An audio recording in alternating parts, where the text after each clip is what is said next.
नमस्कार दोस्तों, आप सभी का Shri Vijaya classes online classes में हार्दिक स्वागत, वंदन एवं अभिनंदन। जैसा कि कल हम लोगों ने देखा था कि वर्णमाला के वर्णमाला भाग एक का अध्ययन हम लोगों ने किया था। आज उसी श्रृंखला में वर्णमाला भाग 2 लेकर के आप लोगों के समक्ष आए हैं। कल आप लोगों ने एनालिसिस किया होगा, आपने देखा होगा कि क्वेश्चन का लेवल कैसा रहा और कुछ न कुछ चीज़ें आपकी समझ में आई रही होंगी। तो उसी श्रृंखला में आज हम लोग लेकर के आए हैं वर्णमाला भाग 2।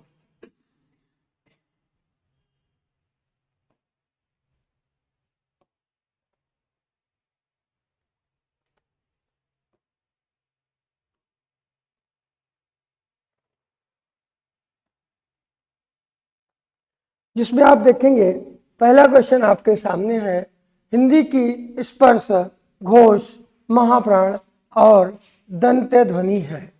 स्पर्श वर्णों की संख्या आपको बताया गया है कि स्पर्श वर्णों की संख्या कितनी होती है, 25 होती है। तो अर्थात क से लेकर के म तक के जो भी वर्ड होते हैं वे स्पर्श वर्ड होते हैं। तो अब इसमें हम देखेंगे ह को छोड़ करके आपके ये तीनों वर्ड स्पर्श वर्ड कहलाते हैं। अब बात ये कह रहा है कि महाप्राण वर्ड कौन से होते हैं। तो महाप्राण वर्ड कौन से होते हैं?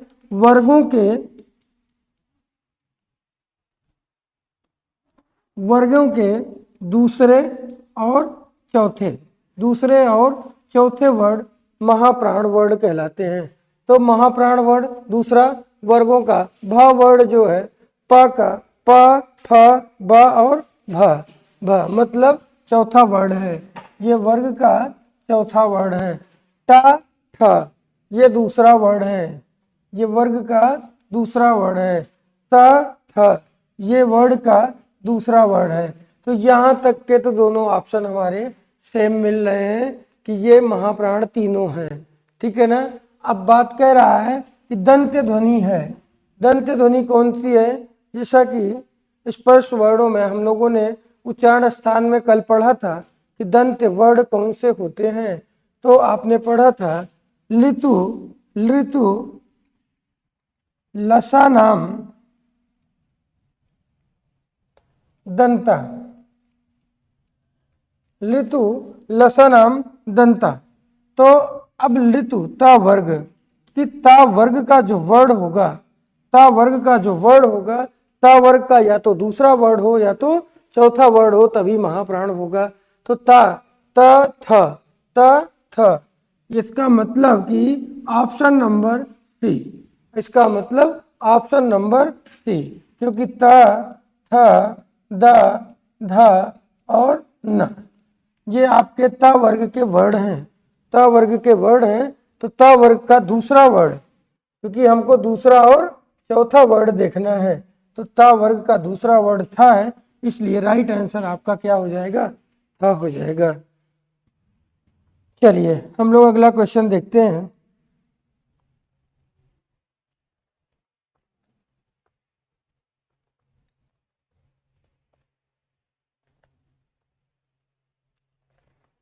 हिंदी की तालव्य ध्वनि है। तो तालव्य ध्वनि कौन सी होती है? तो कल ही आपको बताया गया, इचु, यशानाम, तालु, इचु, यशानाम, तालु। तो इचु चु मतलब चा वर्ग। अब चा वर्ग का वर्ड कौन सा है? तो च, छ, ज और झ आपके समक्ष दिख रहा है कि च, छ, ज और झ, इसलिए तालव्य वर्ड कौन सा हो जाएगा? ये ऑप्शन आपका सही हो जाएगा। अगले क्वेश्चन की तरफ हम लोग चलते हैं। कौन सा वर्ड घोष नहीं है? तो घोष वर्ड कौन से होते हैं? तीसरे,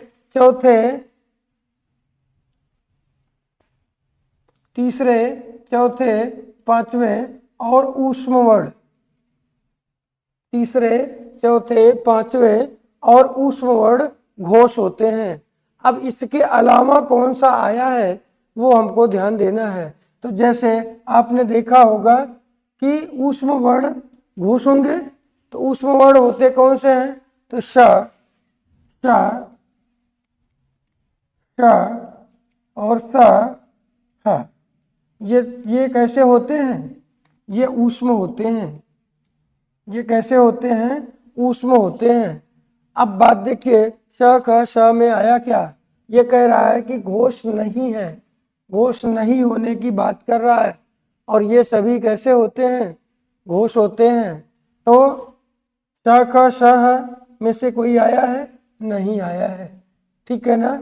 अब तीसरा, चौथा, पांचवा वर्ड आया क्या? तीसरा, चौथा, पांचवा वर्ड आया क्या? अब ये देखिए, रा आपका क्या है? अंतस्थ वर्ण है। ला क्या है? अंतस्थ वर्ण है। यहाँ पर कुछ समस्याएं देखने को आपको मिल रही होंगी क्वेश्चन में, ठीक है ना। अब ये कह रहा है ट ठ ड, ड, ड आपका क्या है? घोष है। ड क्या है? घोष है। त क्या है? पहला वर्ड है वर्ग का, वर्ग का पहला वर्ड है, तो ये भी कैसा है? घोष है। ये भी कैसा है? घोष है। तो आपको देखने को मिल रहा है कि दो दो ऑप्शन आपके सही हो रहे हैं, क्योंकि अंतस्थ वर्ड जो होते हैं, अंतस्थ वर्ड जो होते हैं वे कैसे होते हैं? घोष होते हैं। अंतस्थ वर्ण घोष होते हैं, इसलिए ऑप्शन दो मिल रहे हैं, या तो रा लगेगा और ला भी लगेगा। इसलिए आप दोनों ऑप्शन सही मान सकते हैं। थोड़ी सी त्रुटि हो गई है इस क्वेश्चन में, ठीक है। चलिए हम लोग अगले क्वेश्चन पर चलते हैं।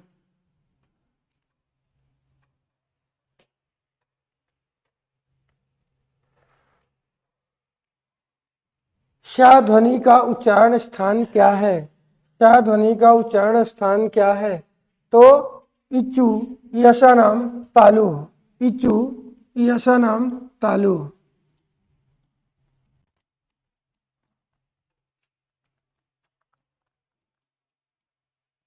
अब यहाँ पर आपने देखा होगा ई आया, चा वर्ग आया, या आया और श आया, तो श की बात कर रहा है। तो श की अगर बात करें तो श हमारा कैसा है? तालव्य वर्ण है, इसलिए आंसर आपका क्या हो जाएगा? तालु हो जाएगा। राइट आंसर आपका क्या हो जाएगा? तालु हो जाएगा। चलिए हम लोग अगले क्वेश्चन पर चलते हैं। या रा ला वा, या रा ला और व व्यंजनों को क्या कहते हैं? अभी कल ही व्यंजन, व्यंजन के कितने भेद होते हैं? व्यंजन के मुख्यतः तीन भेद आपको बताए गए थे। व्यंजन के मुख्यतः तीन भेद बताए गए थे। कौन कौन से? स्पर्श, स्पर्श, अंतस्थ और ऊष्म। जैसे कादियो मावसाना स्पर्शा कहा जाता है, कादियो मावसाना स्पर्शा। तो क से लेकर के म तक के जो भी वर्ड होते हैं वो कैसे होते हैं? क से म तक, क से म तक जो भी वर्ड होते हैं वो क्या होते हैं? अंतस्थ स्पर्श होते हैं। अंतस्थ वर्ड कौन से होते हैं? या, रा, ला और व। ये चार वर्ड आपके कैसे हैं? अंतस्थ हैं। श, श, श, स और ह, ये चार वर्ड आपके कैसे होते हैं? ऊष्म होते हैं। इन्हीं ऊष्म वर्डों को संघर्षी वर्ड भी कहा जाता है, संघर्षी वर्ड भी कहा जाता है। इसी को गर्म व्यंजन भी बोलते हैं, गर्म व्यंजन भी बोलते हैं। तो बात यहाँ पर आई थी कि या रा ला व व्यंजन को क्या कहते हैं? तो या रा ला व को क्या कहते हैं? अंतस्थ कहते हैं। क्या कहते हैं? अंतस्थ कहते हैं। तो ये क्या हो जाएगा? अंतस्थ व्यंजन हो जाएगा। अगले क्वेश्चन पर हम लोग चलते हैं। आप लोग देख रहे होंगे, आपको कल की अपेक्षा आज आपको कुछ हलवा टाइप में लग रहा होगा। क्यों लग रहा है? क्योंकि कल हम लोग भाग एक में ज़्यादा से ज़्यादा टॉपिक को कवर कर ले गए थे। तो अगला क्वेश्चन आपके सामने आया, ह्रस्व स्वर का उदाहरण है। ह्रस्व स्वर का उदाहरण है। ह्रस्व स्वर कौन से होते हैं? ह्रस्व स्वर होते हैं, ह्रस्व स्वरों की संख्या आपको बताई गई थी कि ह्रस्व स्वरों की संख्या कितनी होती है? 4 होती है। ह्रस्व स्वरों की संख्या 4 होती है। अ, ई, उ और री, ये ह्रस्व स्वर होते हैं। दीर्घ स्वरों की संख्या आपको 7 बताई गई है। 7 को 2 भागों में बांटकर अध्ययन करते हैं, 3 और 4। 3 और 4, 3 हमारे मूल दीर्घ होते हैं। 3 हमारे मूल दीर्घ होते हैं, बड़ा, बड़ी और बड़ा ऊ। ठीक है, री का भी दीर्घ होता है लेकिन यहाँ नहीं, संस्कृत भाषा में। ठीक है ना। अब देखिए ये 4 संख्या कैसी होती है? संयुक्त स्वरों की होती है। ये 4 संख्या कैसी होती है? संयुक्त स्वरों की होती है। ए, ऐ, ओ और औ, ये 4 आपके संयुक्त स्वर हैं। कैसे स्वर हैं? संयुक्त स्वर हैं।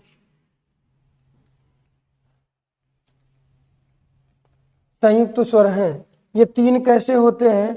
मूल दीर्घ होते हैं। मूल दीर्घ का तात्पर्य आपको बताते चले कि जो हमारा मूल स्वर है, उन्हीं मूल स्वरों को दीर्घ कर दिया गया है, अर्थात बढ़ा दिया गया है। ठीक है, तो अब बात आई ह्रस्व स्वर का उदाहरण क्या है? तो ह्रस्व स्वरों की संख्या 4 होती है, आ, ई, उ और री। आ, ई, उ और री, इसलिए राइट आंसर ए हो जाएगा आपका। अगला क्वेश्चन आपके सामने है, हिंदी वर्णमाला में ऊष्म व्यंजन कौन से होते हैं? अभी पिछले क्वेश्चन में आपको बताया गया था कि ऊष्म वर्ण तीनों प्रकार के जो श होते हैं, तीनों प्रकार के जो श होते हैं और उसके साथ हा का भी प्रयोग। ठीक है ना। तो ये सब कैसे होते हैं? ऊष्म होते हैं। ये सब कैसे होते हैं? ऊष्म होते हैं। ऊष्म व्यंजनों की संख्या आपको बताई गई थी, 4 होती है।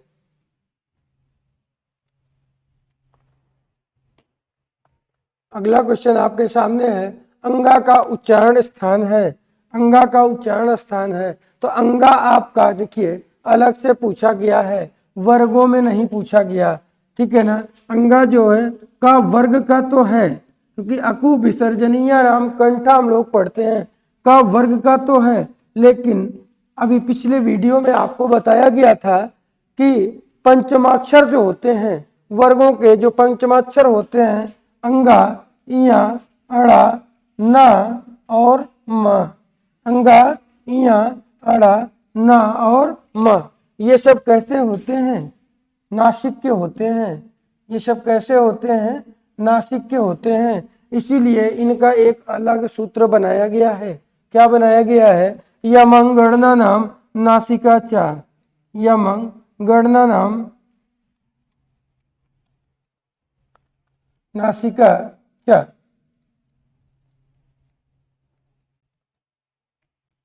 अर्थात अंगा, इया, अड़ा, ना और म, ये सब किससे बोले जाते हैं? नासिका से बोले जाते हैं। इसलिए अंगा का उच्चारण स्थान क्या होगा? नासिक के होगा। तो राइट आंसर आपका क्या हो जाएगा? नासिक के हो जाएगा। अगला क्वेश्चन आपके सामने है, निम्नलिखित व्यंजनों में से कौन सा संयुक्त व्यंजन है? जैसे व्यंजनों की जब श्रृंखला चलती है तो उसमें हम लोग देखते हैं कि अंतस, ऊष्म, स्पर्श, द्विगुण, इनके अलावा एक व्यंजन आपको देखने को मिलता है। वो कौन सा है? संयुक्त है। संयुक्त मतलब मिला हुआ। संयुक्त मतलब मिला हुआ या जुड़ा हुआ। तो संयुक्त वर्णों की संख्या, व्यंजनों की संख्या कितनी होती है? संयुक्त व्यंजन कौन कौन से होते हैं? तो संयुक्त व्यंजन कौन कौन से होते हैं? श, त्र, ज्ञ और त्र। ठीक है ना। श, त्र, ज्ञ और श्र। अब ये संयुक्त हैं, ये किससे मिलकर के बने होते हैं?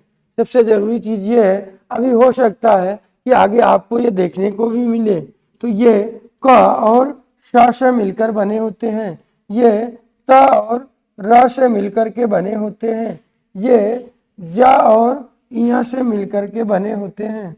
ये ज और यहाँ से मिलकर बने होते हैं। ये श और र से मिलकर के बने होते हैं। इसलिए ये दो एक से अधिक वर्णों से मिलकर के बने हैं, इसलिए इनको क्या कहते हैं? संयुक्त वर्ण भी कहते हैं या संयुक्त व्यंजन कहते हैं। अब ये देखिए, इसमें से निम्न व्यंजनों में से कौन सा संयुक्त व्यंजन नहीं है कह रहा है।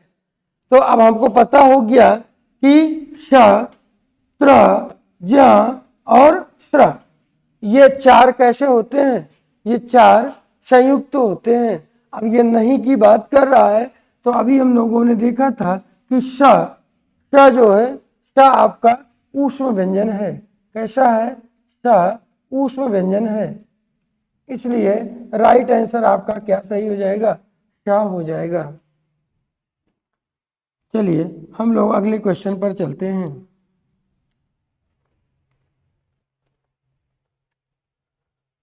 निम्नलिखित में से कौन सा वर्ण अंतस्थ नहीं है?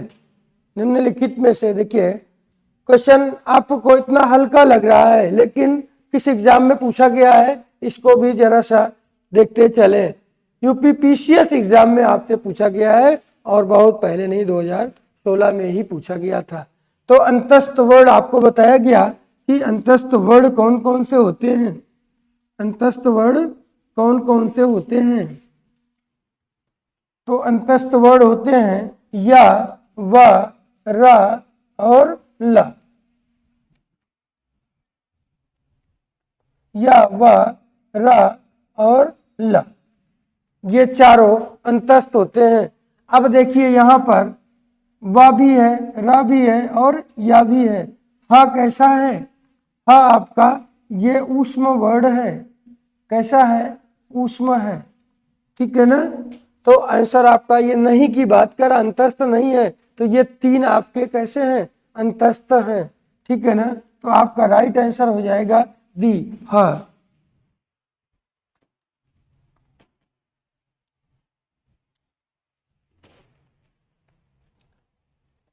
आपके सामने एक बढ़िया क्वेश्चन आया, अयोगवाह कहा जाता है। अयोगवाह किसे कहा जाता है? अभी पिछले वीडियो में ही हम लोगों ने पढ़ा था कि अयोगवाह अर्थात अयोगवाह, आ के योग से चलने वाले वर्ण क्या कहलाते हैं? अयोगवाह कहलाते हैं। तो आ के योग से अनुस्वार और विसर्ग, अनुस्वार और विसर्ग,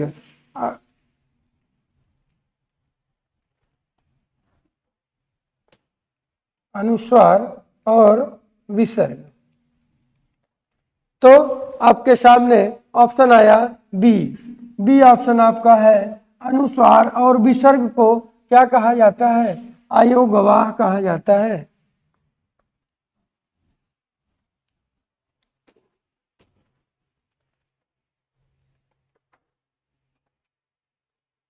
निम्न में कौन सा व्यंजन स्पर्श संघर्षी है? निम्न में कौन सा व्यंजन स्पर्श संघर्षी है? तो आपको पता होना चाहिए, ये एक टॉपिक आया है व्यंजन वर्णों का वर्गीकरण। एक बिंदु हम लोग पढ़ते हैं, व्यंजन वर्णों का वर्गीकरण। व्यंजन वर्णों का जब वर्गीकरण करते हैं तो वहां पर स्पर्शी, संघर्षी, स्पर्श संघर्षी, इस तरह से लगभग 8-9 बिंदु आपके सामने आते हैं। तो उसी में से आया स्पर्श संघर्षी। स्पर्श संघर्षी वर्ण जो होता है वो च वर्ग का प्रथम 4 वर्ण, च वर्ग का प्रथम 4 वर्ण अर्थात च, छ, ज और झ। च, छ, ज और झ। अब यहां पर देखिए, श कैसा है? श क्या कैसा है? ऊष्म है। ह कैसा है? ऊष्म है। र कैसा है? अंतस्थ है। ठीक है। अब ये कह रहा है ज कहां पर आया? च वर्ग में आया। च वर्ग का तीसरा वर्ण है ज, इसलिए आपका राइट आंसर हो जाएगा ज। ठीक है, स्पर्श व्यंजन संघर्षी, स्पर्श संघर्षी कौन सा है? ज है।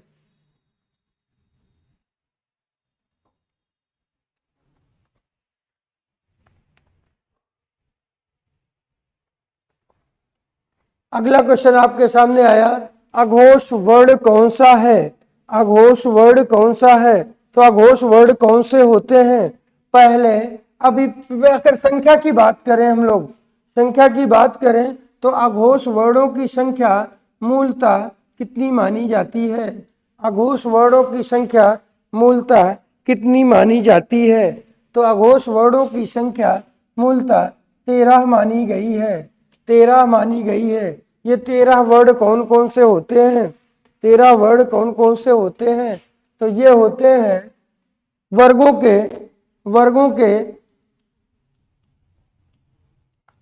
के प्रथम, द्वितीय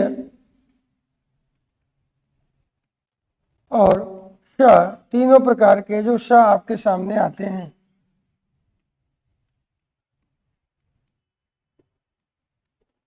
तो प्रथम वर्ग में 5 5 और ये 3, टोटल संख्या आपकी कितनी हो गई? 13 हो गई। अब यहाँ पर देखना है कि अघोष वर्ण कौन सा बन रहा है। ठीक है ना? तो अ हमारा क्या है? अ हमारा स्वर है। तो सभी स्वर कैसे होते हैं? सभी स्वर सघोष होते हैं। सभी स्वर कैसे होते हैं? सघोष होते हैं। ठीक है ना? तो ये ध्यान रखिएगा कि जो भी स्वर होते हैं वो सघोष होते हैं। तो बचा हमारे पास क्या? बचा हमारे पास 3 ऑप्शन। अब 3 ऑप्शन में हमको ढूंढना है कि अघोष कौन सा है, कौन सा है। ठीक है ना? तो ज, च, छ, ज, तीसरा वर्ड आ गया, तो ये तो नहीं होगा, ये भी सघोष हो जाएगा।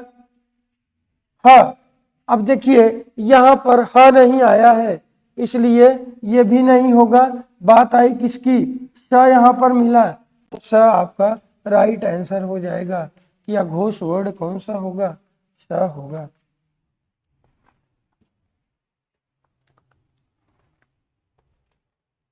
आपको ये विश्वास दिलाते हैं कि आप लोग अगर विजया क्लासेस के साथ जुड़े रहेंगे तो आपको कहीं ना कहीं आपको देखने को ये मिलेगा कि जिस भी एग्जाम में आप बैठोगे,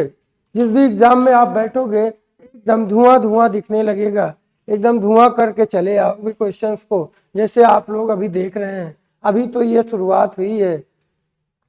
अगला क्वेश्चन आपके सामने है, भाषा की दृष्टि से उ किस प्रकार का स्वर है? भाषा की दृष्टि से उ किस प्रकार का स्वर है? तो उ किस प्रकार का स्वर है? तो पिछले वीडियो में हम लोगों ने पढ़ा था अग्र, मध्य और पश्च। ठीक है ना? अग्र, मध्य और पश्च। तो उ कैसा स्वर है? पश्च स्वर है।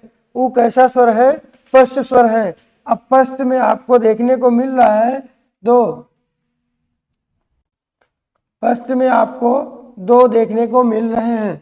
अब इसका मतलब ना तो पहला ऑप्शन सही होगा, ना तो चौथा ऑप्शन सही होगा। अब बात आई निवृत्त नहीं होता है, विवृत्त होता है। निवृत्त नहीं होता है, विवृत्त होता है।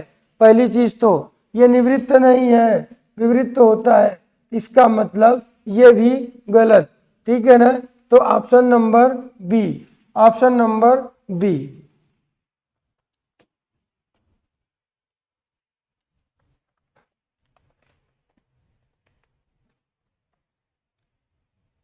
अगला क्वेश्चन आपके सामने है, अ का उच्चारण स्थान का नाम है। अ के उच्चारण स्थान का नाम है, अर्थात अ का उच्चारण स्थान क्या होता है? तो अ के उच्चारण स्थान के लिए हम लोग पढ़ते हैं एदैतो। क्या पढ़ते हैं? एदैतो कंठ तालु।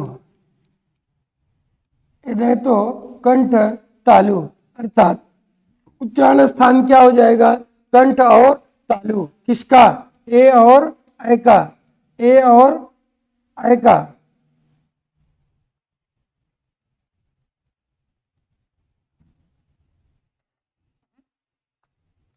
ए और ऐ का उच्चारण स्थान कंठ और तालु हो जाएगा।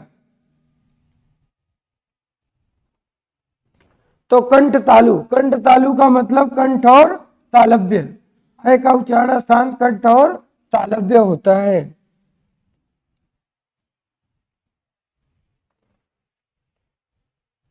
हिंदी वर्णमाला में व्यंजनों की संख्या है। हिंदी वर्णमाला में व्यंजनों की संख्या है। अभी आप देखते हैं कि व्यंजन के कई भाग आपको बताए गए हैं।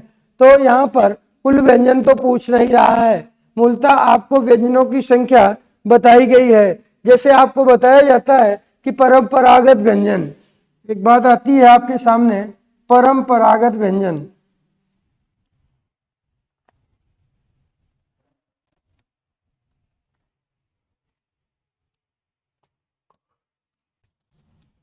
परंपरागत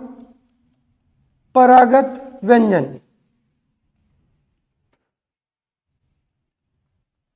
परंपरागत व्यंजन, परंपरागत व्यंजनों की संख्या कितनी होती है?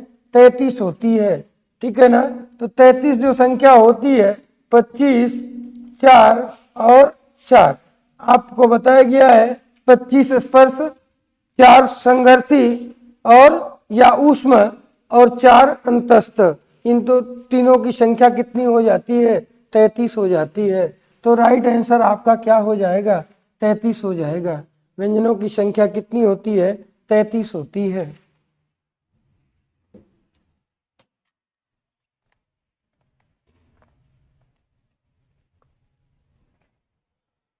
अब ये कह रहा है कि कौन सी ध्वनि महाप्राण नहीं है? कौन सी ध्वनि महाप्राण नहीं है? तो महाप्राण ध्वनियां कौन सी होती है? कौन सी होती है? तो आपको बताया गया था दूसरा, चौथा और ऊष्म। दूसरे, चौथे और ऊष्म वर्ण जो होते हैं वे कैसे होते हैं? महाप्राण होते हैं। अब महाप्राण नहीं है की बात कर रहा है। तो क वर्ग का दूसरा वर्ण है। तो दूसरा वर्ण है तो ये तो है, ठीक है ना? घ क वर्ग का चौथा वर्ण है तो ये भी है, ठीक है ना? ज क्या है? क्या वर्ग का तीसरा वर्ण है। क्या वर्ग का तीसरा वर्ण है। झ कैसा है? च छ ज और झ, ये कैसा है? च वर्ग का चौथा वर्ण है। च वर्ग का चौथा वर्ण है। तो दूसरे और चौथे तो होते ही हैं। तो कौन सा नहीं होगा? ये नहीं होगा। इसीलिए आंसर कौन सा सही होगा? ज ही सही होगा। आंसर कौन सा सही होगा? ज ही सही होगा। अगले क्वेश्चन पर,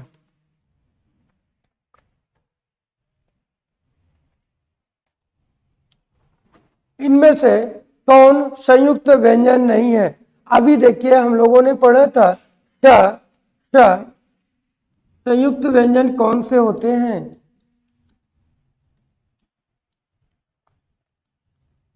च, त्र, ज्ञ और स्त्र, ये चारों कैसे होते हैं? संयुक्त व्यंजन होते हैं। तो नहीं की बात कर रहा है। ये क्या कह रहा है कि कौन से संयुक्त व्यंजन नहीं है? तो नहीं है तो काटना पड़ेगा। ये तो है, श है, त्र भी है और ज भी है। तो फ इसलिए नहीं है, फ क्या है? स्पर्श व्यंजन है। फ क्या है? स्पर्श व्यंजन है। प वर्ग का, ये कि प वर्ग का दूसरा वर्ण है और दूसरा वर्ण होगा तो फ कैसा होता है? महाप्राण होता है। फ कैसा होता है? फ कैसा होगा? महाप्राण होगा। ठीक है ना? चलिए, तो राइट आंसर आपका क्या हो जाएगा? फ हो जाएगा, क्योंकि नहीं की बात कर रहा है।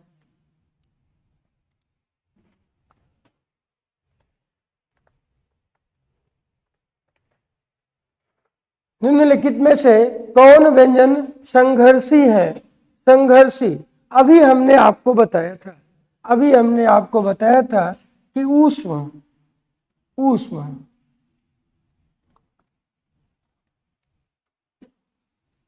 जो आपके ऊष्म वर्ड होते हैं, ऊष्म वर्ड होते हैं, वे कैसे होते हैं? संघर्षी भी होते हैं। ऊष्म वर्ड कैसे होते हैं? संघर्षी भी होते हैं। तो ऊष्म वर्ड कौन कौन से होते हैं? श, फ, श और ह। ये चार वर्ड आपके कैसे होते हैं? ये चार वर्ड कैसे होते हैं?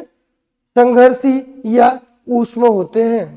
ठीक है ना। जैसे अभी हमने एक बात बताई थी आपको कि गर्म व्यंजन भी कहते हैं, गर्म व्यंजन भी कहते हैं। इन्हें गर्म व्यंजन क्यों कहा जाता है? क्योंकि आपने देखा होगा कि जब ऊष्म व्यंजनों का उच्चारण करते हैं तो जिह्वा हमारी क्या करती है? अंदर से घर्षण करती हुई आती है, इसीलिए इसका नाम संघर्षी रखा जाता है। और घर्षण जब होता है, जैसे आप हाथ को रगड़ेंगे तो वहां पर आपको गर्मी का एहसास होता है, इसीलिए इनको गर्म व्यंजन भी कहा जाता है। अब यहाँ पर हम देखेंगे कि संघर्षी वर्ड है, तो संघर्षी स, ख, श और ह। अब इन चारों में से यहाँ पर देखेंगे तो हमको क्या मिल रहा है? ह मिल रहा है। ठीक है ना। झ, झ, ठ, म, ये सब कैसे हैं? स्पर्श वर्ड है। लेकिन ह कैसा है? संघर्षी वर्ड है। इसलिए राइट आंसर आपका हो जाएगा सी। सी आपका राइट आंसर होगा।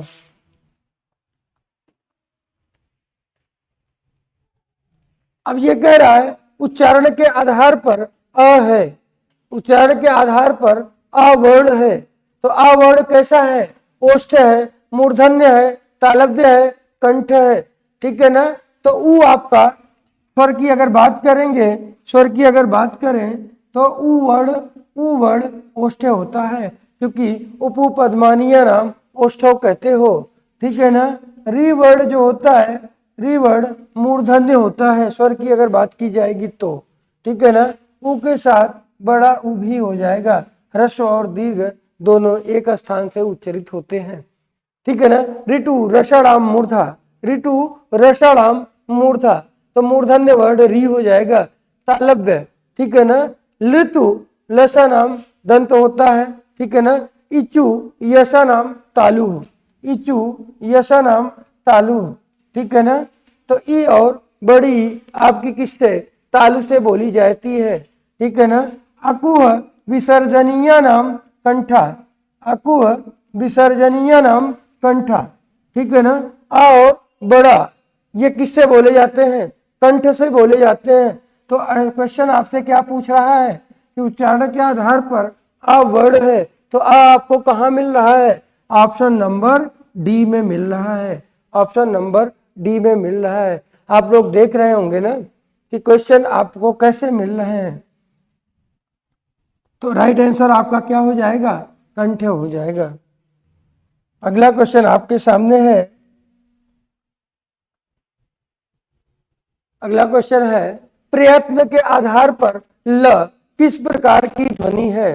प्रयत्न के आधार पर ल किस प्रकार की ध्वनि है? सबसे पहले तो हम ये जानेंगे कि ल वर्ड किस नाम से जाना जाता है। ठीक है ना। या आया कहां से है? आया कहां से है? तो ल कैसा है? ये एक अंतस्थ वर्ड है। ये कैसा है? यह एक अंतस्थ वर्ड है, अंतस्थ वर्ड है। अंतस्थ वर्ड कौन से होते हैं? या, व, रा और ला। ठीक है ना। और या इनका अगर नामकरण किया जाए, इनके नामकरण की बात करें तो या और व कैसे वर्ड होते हैं? या और व अर्ध स्वर होते हैं। कैसे होते हैं? अर्ध स्वर होते हैं। र की अगर बात करें तो र कैसा वर्ड है? र कैसा वर्ड है? तो र एक लुंठित वर्ड है, र एक लुंठित वर्ड है। फिर ला की अगर बात करें तो ला कैसा वर्ड है? तो ला आपका कैसा वर्ड है? पार्श्विक वर्ड है।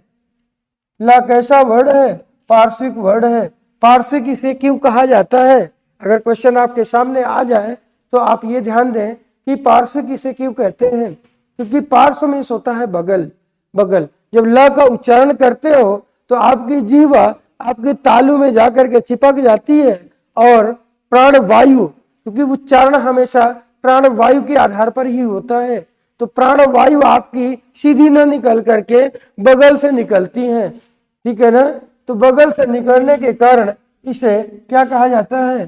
पार्श्विक कहा जाता है। तो बात आई है प्रयत्न के आधार पर ल किस प्रकार का है, तो ये कैसा है, पार्श्विक है। ये कैसा है, पार्श्विक है। इसलिए इसका राइट आंसर क्या हो जाएगा, ए हो जाएगा।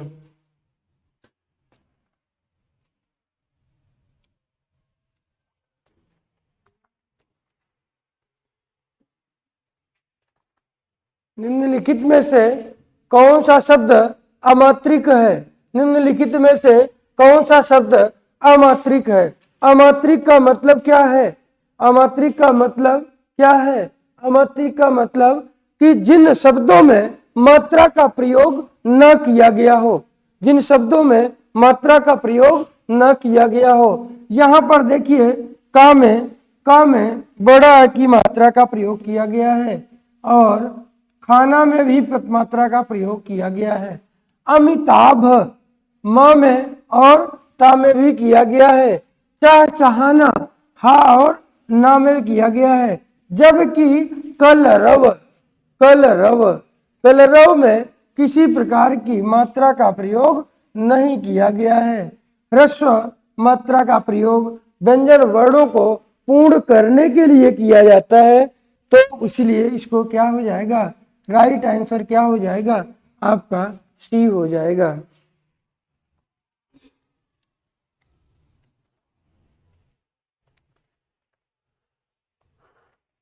अगला क्वेश्चन आपके सामने है, इनमें से कौन सा स्पर्श व्यंजन नहीं है, इनमें से कौन से स्पर्श व्यंजन नहीं है। तो स्पर्श व्यंजन कौन से नहीं है, तो का तो स्पर्श है ही,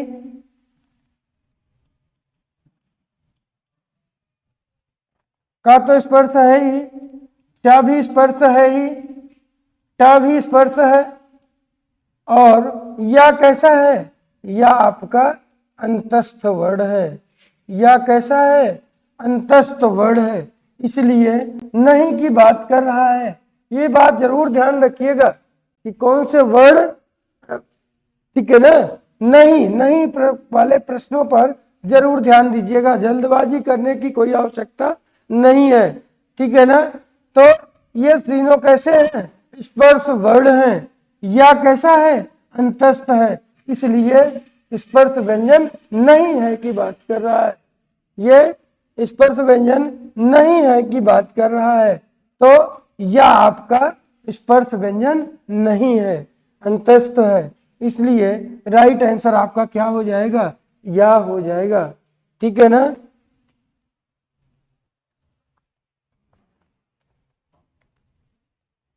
अगला क्वेश्चन है, क्या वर्ण किसके योग से बना है, क्या वर्ण किसके योग से बना है।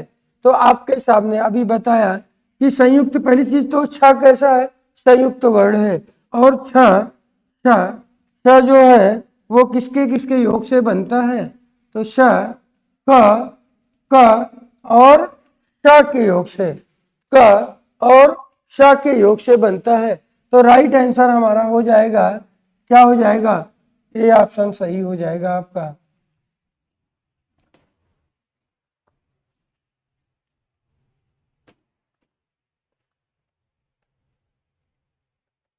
देखिए बहुत अच्छा क्वेश्चन है। जैसे हम लोग पढ़ते ना वर्णमाला, वर्णमाला में एक सामान्य वर्णमाला हम लोग पढ़ते हैं, एक मानक वर्णमाला पढ़ते हैं। तो मानक वर्णमाला से आपको ये क्वेश्चन देखने को मिलता है। तो मानक वर्णमाला में अभी जैसे आपने लिखा था कि श किसके योग से बनता है, तो श का उच्चारण करते समय सबसे पहली बात, जैसे कक्षा बोलते हो तो क के बाद पुनः क का उच्चारण करके तब श लाते हो। तो तो श जो होता है वो किसके बाद प्रयुक्त होता है, क के बाद, क के बाद श का उच्चारण होता है, ठीक है ना। तो हिंदी शब्दकोश में, शब्दकोश की अगर बात करेंगे तो श वर्ण जो आता है उसका क्रम किसके बाद आता है, क के बाद आता है, क के बाद आता है। तो राइट आंसर आपका क्या हो जाएगा, ये हो जाएगा, ठीक है। तो